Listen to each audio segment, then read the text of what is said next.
আসসালামু আলাইকুম। এখন সময় 5:42। ঢাকা সহ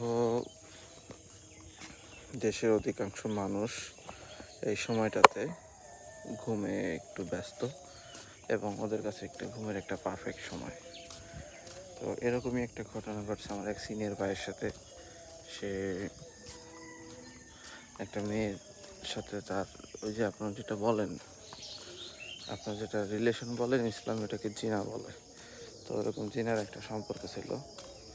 তো সে তার সাথে জিনা করার পরবর্তীতে দুজন জিনা করে পরস্পরের বিয়ে হয়।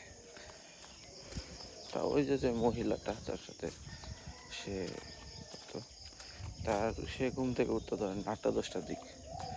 বাট যখন রিয়েলিটিতে আইসে তারা একটা ফ্যামিলি ম্যানেজমেন্ট, ফ্যামিলি বানাইতে হবে, আবজাবি করতে হবে, একটা ফ্যামিলি চালাইতে হবে, তখন এরা খুব স্ট্রাগল করছে লাইফ চালানোর জন্য। সুতরাং বিয়ে করার সময় অবশ্যই চুজ করবেন যে সে কয়টায় ঘুম থেকে উঠে, সে কোন ধরনের খাবার খায়, তার ফোকাস বেশি কিসে, সে বেশি টাকা মেকআপে ফোকাস করে নাকি সে তার বেশি টাকা তার কোয়ালিটি ডেভেলপমেন্টে ফোকাস করবে। অনেকগুলো বিষয় দেখবেন। একটা জিনিস মনে রাখবেন, quality is the beauty. Highly focus করবেন কোয়ালিটিতে। Remember, within 6 months you will forget her face and everything.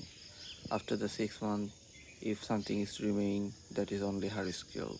So choose a good woman who will make your family bright in the future, who will keep your children safe in her hand. Thank you.